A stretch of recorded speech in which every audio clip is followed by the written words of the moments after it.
Presto is playing on here, Cousin Astro. Guys, tingnan nyo guys. Nagsasama ng mga kapitbahay ko. Yan, may sugat si Astro dito. Tinusok ng panungkit. Ano yung panungkit sa damit? Ang lalim niyan. Lalim yung sugat niyan. Yan naman si Presto. Presto boy. Yan si Alice. Si Alice lang guys yung walang kasugat-sugat kasi. Si Alice hindi sa masyadong lumalabas. Pag lalabas siya, hanggang dyan lang siya. Sa labas lang ng pintuan. Hindi sa katulad niyan. Saka niyan, si Jairo. Lagi din sa labas yan. Ito naman, napalo din nila to. Nakatakbo lang. Yan. Ayan, si Lucky naman. Hindi rin masyado yan.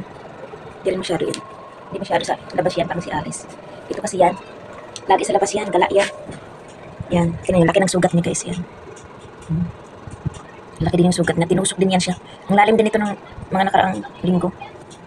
Yan, ito yung pinakauna kong ampon, si Muningning. Pangalan niya ay Sophie, kaso pag tinawag ko nga siya ng Sophie, hindi sa sumusunod, kaya Muningning. Yun, sumusunod siya pag tinawag namin siya Muningning. Yan yung kanyang apo, si Lucky. Ang kanyang panganay, si Andre. Yan ang kanyang panganay. At siyempre si Presto, ang balak na naman yung yun.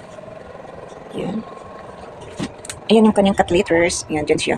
Kaya Presto lang yan guys. Tapos yung mga adult naman is nandun sa labas yung kanilang cat litters. Kaso si Jairo gamit din ng cat litters dyan. Yan. Ayan guys. Dito lang naman siya sa loob. Ito naman si Phoebe kumakain ng treats. Hindi kinakain niya. Naubos na ang kanilang cat food guys. I-refill na naman mamaya. Ito naman yung cat litters ng mga bakit na dito guys. Si Asher guys, may sugat din yan dyan. Dito, ayan. Yan. Dati guys, tinaga yan siya dito. Dito sa may ulo si Asher. Ayan, may bakas siya dyan ng Kaso hindi lang masyado na umakat. Ayan yung cat litters ng mga malalaki. Dito kami lagay sa labas. Yung cat litters nila. Ayan, dyan sila sa labas.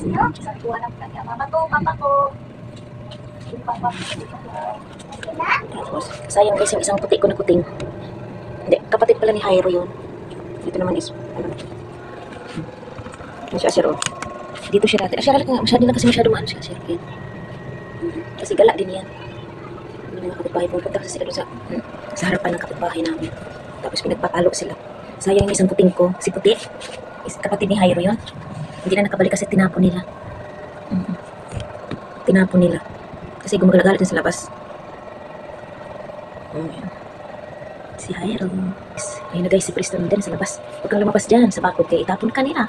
Tara makabalik Presto. Ayun guys, nagawa ng Presto dyan. Naglalaro. Presto. Presto.